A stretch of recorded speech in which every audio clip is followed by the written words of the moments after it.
Hello guys, അസ്സലാമു അലൈക്കും. പുതിയ വീഡിയോയിലേക്ക് സ്വാഗതം. അപ്പൊ നമുക്ക് ഇതാക്കണേ വെള്ളരിക്ക വെച്ചിട്ട് ഒരു മോര് കാച്ചല കേട്ടോ. അതിക്ക് വേണ്ടിയിട്ടുള്ള ഇൻഗ്രീഡിയൻസ് എടുത്തിട്ടുണ്ടെങ്കിൽ ഞാൻ ഇതാക്കണേ നമ്മള് വെള്ളരിക്കയും പച്ചമുളകും കറി ലീഫും തക്കാളി കേട്ടോ.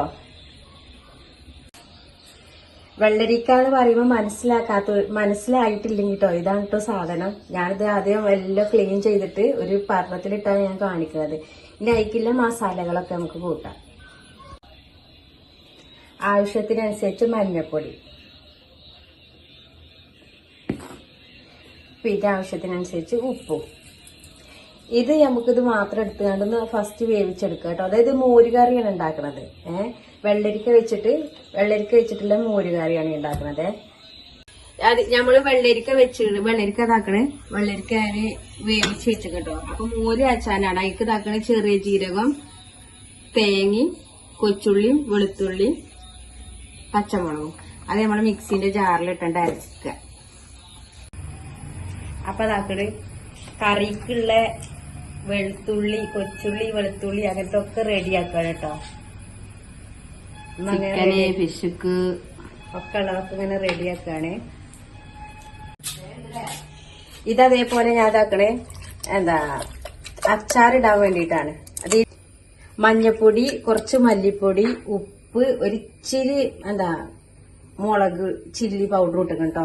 പിന്നെ ഇത് അല്ലാതെ ഒന്നും ഇതാക്കില്ല. പിന്നെ ഇതൊന്നും ഇങ്ങനെ കുത്തിയിട്ടിട്ട് ഒന്ന് ഇത് ഒരു 80% ഇത് ഒന്ന് വേവിക്കുക. എന്നിട്ട് ഒന്ന് ഫ്രൈ ചെയ്യാനാണ്. അച്ചാറിനല്ലേ, ബീഫ് അച്ചാർ. അപ്പൊ അതാക്കണേ ഈ മീന് ഏത് വേണ്ട.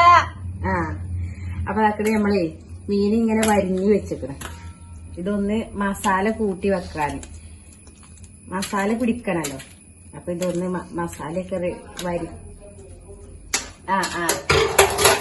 മസാലകളാണിത്. മസാല ഞാൻ എന്താക്കണത് വേറെ പാത്രത്തേക്ക് ഒന്നും ആക്കിയിട്ട് കണ്ടോ. ഇതിന്റെ സ്മെല്ലുണ്ടല്ലോ, ഇങ്ങോട്ട് നോക്കാൻ. ഇതിന്റെ നല്ല അടിപൊളി സ്മെല്ല് അതിന്റെ. അപ്പൊ അതാക്കണം മസാലന്റെ ഇൻഗ്രീഡിയൻസ് ഒന്നും ഞാൻ ഇപ്പൊ നിങ്ങൾക്ക് പറഞ്ഞു തന്നിട്ടില്ല കേട്ടോ. അതിനൊരു ടൈമില്ല. അപ്പൊ ഞാൻ ഓരോന്ന് ഇന്നിപ്പോ എന്തൊക്കെയാണ് ചെയ്യണതാ ഞാൻ കാണിക്കുന്നത്. അല്ല, ഞാൻ വിശദീകരണമായിട്ട് ഇങ്ങനെ ഇൻഗ്രീഡിയൻസ് എന്തൊക്കെയാ ആഡ് ചെയ്തതൊന്നും കാണിക്കുന്നില്ല. മസാലയിൽ ഞാൻ ഉപ്പ് വരെ ആഡ് ചെയ്തിട്ടാണ് ഞാൻ ഇതിന്റെ മസാല ഉണ്ടാക്കിയിരിക്കുന്നത്.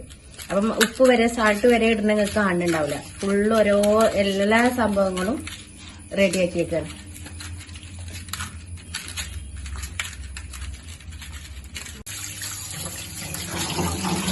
ചില്ലി വരിക്കുമ്പോ ഇപ്പൊ ഇതാക്കുന്നത് ഇതേപോലെ ചില്ലിക്ക് ഉള്ളതാണ്. ചില്ലിക്ക് അതിനനുസരിച്ചുള്ള സൈസിൽ അത് വെട്ടിയിരിക്കണത്. അപ്പൊ കോൺഫ്ലവർ ഇല്ല. നമ്മള് മസാല വെക്കുമ്പോ അതെ നോക്കട്ടെ. കോൺഫ്ലവർ ഒന്നും വേണ്ട. വെള്ളുള്ളിയും വെഞ്ചീരും മഞ്ഞളും പിന്നെ കാശ്മീരി മുളകും കൂടി ഞാനെന്നുണ്ടെങ്കിൽ ഗോതമ്പ് പൊടി കിട്ടിയാണ്. ഗോതമ്പ് പൊടി അപ്പൊ മുറുകല് ചേച്ചി കുറച്ച് ചിരി ഞാനത് ചെയ്ത് നോക്കിയിട്ടില്ല. എന്നാ നോക്കിയോളാ.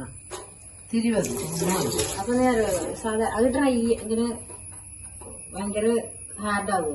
അതാവും. അപ്പൊ കടിച്ച് കൊലിച്ചത് ഇങ്ങനെ മതി. വെള്ളുള്ളി വെഞ്ചീരും മഞ്ഞളും മുളകും പൊടി ഗരം മസാലയും ഒക്കെ പയക്കുക. അത് മതി. കേട്ടോ, അച്ചാറിനില്ല ഇറച്ചി റെഡിയായി.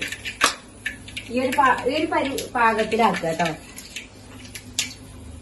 പിന്നെ ഉണ്ടാക്കണേ സ്പൂണ് ഒരു പ്രാവശ്യം ഉണ്ടാക്കണ കഴുകി വെച്ചതാണ്. അപ്പൊ ഇന്നലെ ഞങ്ങൾക്ക് ഞാൻ സൂപ്പ് ഉണ്ടാക്കണതാ കാണിച്ചത്. ഇപ്പൊ ഞാൻ സൂപ്പ് ഉണ്ടാക്കാതെ നമ്മള് ബീഫ് വെക്കണ പോലെ തന്നെ അത് കാണിക്കണം കേട്ടോ. ഇനി അച്ചാറിനുള്ള മസാലകളൊക്കെ കൂട്ടണം. കറി കുറവാണ്. അപ്പൊ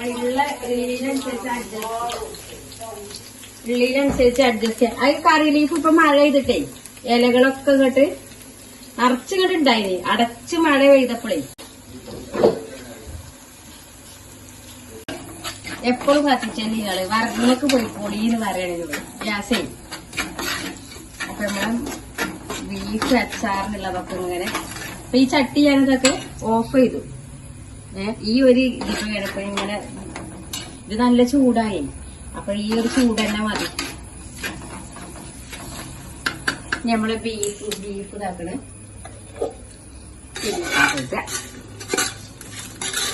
ഒരു ഇച്ചിരി ബീഫ് ഒരു 1 kg കേട്ടോ. അത് 1 kg ഒക്കെ വെക്കുമ്പോ കണ്ടത് അച്ചാർ റെഡി.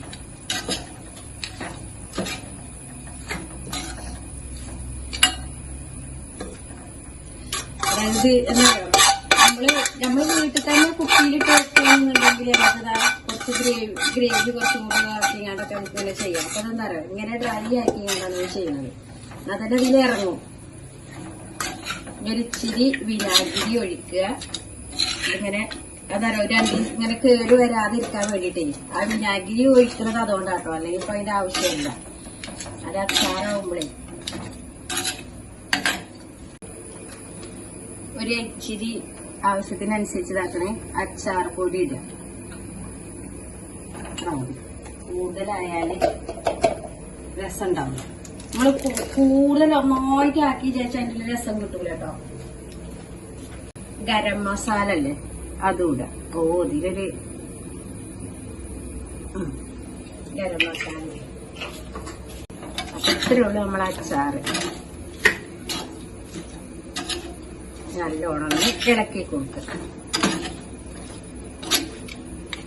ഇത് ഗ്യാസ്മ വെച്ച് ചൂടാക്കിയ ഒന്നും വേണ്ട. ഈ വിനാഗിരി ഒരു ഇച്ചിരി വിനാഗിരി ഇട്ടിട്ട്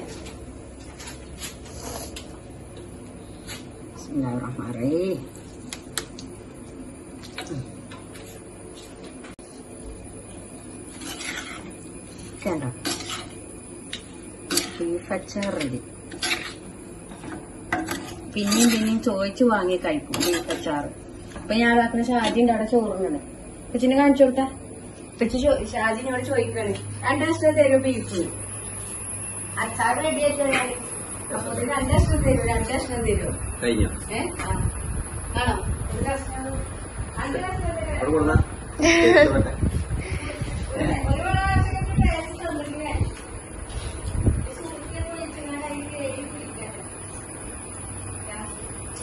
കഷ്ണം തരും. രണ്ട് കഷ്ടപ്പോ ആദ്യം തന്നു. ഇപ്പൊ 1 കഷ്ണമായി, 3 കഷ്ണമായി. ഇനി ഗ്രേവി എന്താ ആ വിനാഗിരിയൊക്കെ കുടിക്കട്ടെ.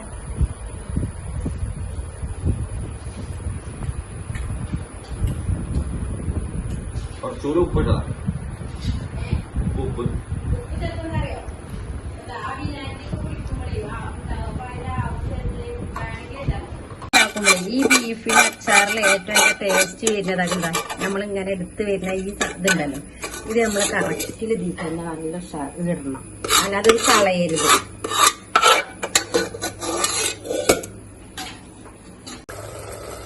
അപ്പൊ ഇതാക്കണേ നമ്മുടെ കൂണ് കേട്ടോ. കൂണ് ഇതാക്കണ അതേപോലെ ബീഫ് പോലെ തന്നെ കൂണ് അടിപൊളിയായിട്ടാണ്. ഇത് ഇപ്പൊ എങ്ങനെ നിങ്ങൾക്ക് കഴിക്കാൻ എനിക്ക് തരാൻ പറ്റില്ലല്ലോ. ഇതിന്റെ റെസിപ്പി ഒന്നും ഞാൻ കാണിച്ചിട്ടില്ല.